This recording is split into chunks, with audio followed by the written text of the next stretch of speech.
प्यारे बच्चों, नमस्कार। आप सभी का बहुत बहुत स्वागत है आज के इस नए सेशन में। प्यारे बच्चों, मैं आज के इस सेशन में क्लास 10th हिंदी यानी हिंदी का VVI most important objective question का चर्चा करूंगा, जो कि आपके बोर्ड एग्जाम से प्यारे बच्चों काफ़ी रामबाण साबित होने वाला है। मैं आज के इस सेशन में वैसे क्लास 10th के हिंदी का ऑब्जेक्टिव ले आया हूँ जो कि मॉडल पेपर का है। बिल्कुल ही आने का चांस रहता है प्यारे बच्चों, 90% आने का चांस रहता है, क्योंकि मॉडल पेपर से जो भी क्वेश्चन बनता है वो सीधे बोर्ड एग्जाम में जाकर टक्कर मारता है। तो हमारे सेशन को आप शुरू से लेकर अंत तक नहीं देखना भूले, और चलिए मिलकर 7 क्वेश्चन को लगाते हैं सेट। चलिए प्यारे बच्चों, आप सभी कमेंट बॉक्स में जरूर इसका जवाब देते चलिएगा लाइव चैट में। तो चलिए देखते हैं प्रश्न को। देखिए प्यारे साथियों, क्या कह रहा पहला प्रश्न,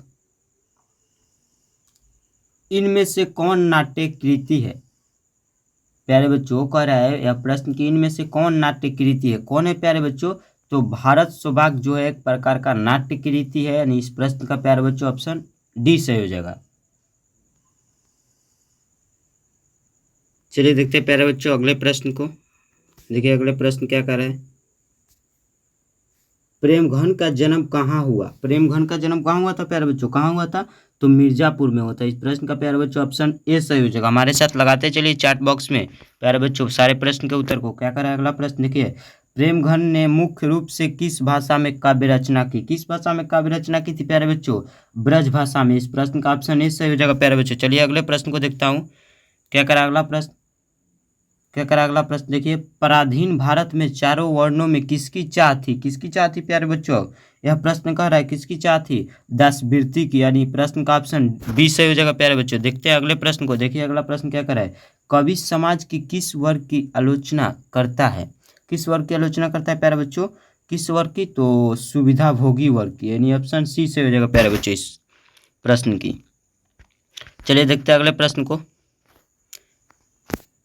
क्या करा अगला प्रश्न, इन्होंने 1874 ईस्वी में किस समाज की स्थापना की। किस समाज की स्थापना की थी प्यारे बच्चों? कि कौन व्यक्ति था, किस समाज की स्थापना की थी? तो रसिक समाज की, ऑप्शन सी सही हो जाएगा प्यारे बच्चों इस प्रश्न की। चलिए देखते हैं अगले प्रश्न को। क्या करा है, पंत को किस रचना पर ज्ञानपीठ पुरस्कार प्राप्त हुआ। किस रचना पर ज्ञानपीठ पुरस्कार प्राप्त हुआ था प्यारे बच्चों? किस रचना पर प्राप्त हुआ था बताइए?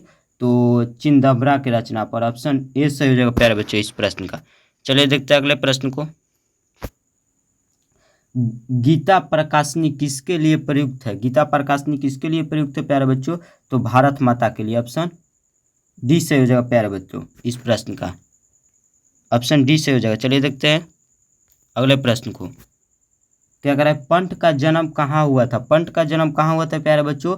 तो कौसानी अल्मोड़ा में, यानी ऑप्शन बी सही हो जाएगा प्यारे बच्चों इस प्रश्न का। चलिए देखते हैं अगले प्रश्न को प्यारे बच्चों। पंत के पिताजी का क्या नाम था। पंत के पिताजी का नाम क्या था प्यारे बच्चों? तो गंगादत्त पट, यानी ऑप्शन डी सही हो जाएगा प्यारे बच्चों इस प्रश्न का। चलिए देखते हैं प्यारे बच्चों इस अगले प्रश्न को। क्या करें, गंगा जमुना को कौन को कवि ने किसके रूपक के रूप में प्रस्तुत किया है। किसके रूपक के रूप में प्रस्तुत किया प्यारे बच्चों? तो भारत माता की 2 आंखों के रूपक के रूप में, यानी इस प्रश्न का प्यारे बच्चों ऑप्शन बी से हो जाएगा। चलिए देखते हैं अगले प्रश्न को प्यारे बच्चों। क्या करा अगला प्रश्न, दिनकर को साहित्य अकादमी पुरस्कार किस कृति पर मिला। किस कृति पर मिला था प्यारे बच्चों? तो संस्कृत के 4 अध्ययन एक प्रकार का कृति है, उसी कृति पर दिनकर जी को साहित्य अकादमी ज्ञान पुरस्कार मिला था। ऑप्शन बी सही हो जाएगा प्यारे बच्चों इस प्रश्न का। चलिए अगले प्रश्न को देखता हूँ। क्या करा अगला प्रश्न, दिनकर किस विश्वविद्यालय के उप कुलपति यानी कुलपति बनाए गए थे। किस विश्वविद्यालय के बनाए गए थे प्यारे बच्चों? तो भागलपुर विश्वविद्यालय का। इस प्रश्न का ऑप्शन बी सही हो जाएगा प्यारे बच्चों। चलिए देखते हैं अगले प्रश्न को। जनतंत्र का जन्म एक प्रकार का पाठ है कि कवि कौन है, जिसका लेखक कह सकते हैं या कवि कह सकते हैं। कौन है प्यारे बच्चों? तो रामधारी सिंह दिनकर, ऑप्शन ए सही हो जाएगा इस प्रश्न का। चलिए देखते हैं अगले प्रश्न को प्यारे बच्चों। क्या करें, जनतंत्र का जन्म जिस पाठ के लेखक रामधारी सिंह दिनकर है, वही प्रश्न पूछ रहा है कि दिनकर का जन्म कहाँ हुआ। दिनकर का जन्म कहाँ हुआ था प्यारे बच्चों? यह प्रश्न पूछ रहा है तो सिमरिया बेगूसराय में, यानी दिनकर का जन्म कहाँ हुआ था? सिमरिया बेगूसराय में। इस प्रश्न का प्यारे बच्चों ऑप्शन डी से हो जाएगा। पूरी आशा के साथ हमें कहना पड़ रहा है कि आपको वीडियो पसंद आया होगा, आज का इस सेशन बहुत पसंद आया होगा। यदि पसंद आया तो ज़्यादा से ज़्यादा दोस्तों के पास शेयर करें। कोई भी डाउट होने पर कमेंट जरूर करें। वीडियो पसंद आए तो लाइक करें, चैनल पर नए तो चैनल को सब्सक्राइब कर बेल आइकन प्रेस करें। चलिए देखते हैं कुछ नोटिस। क्या करें प्यारे बच्चों, बिहार बोर्ड मैट्रिक फाइनल परीक्षा के बेहतर प्रदर्शन के लिए आज ही हमसे जुड़े और हमारे चैनल को सब्सक्राइब करें। चलिए मिलते हैं किसी अगले इसी तरह के धकाधार सेशन में। तब तक के लिए जय हिंद, जय भारत, धन्यवाद प्यारे बच्चों।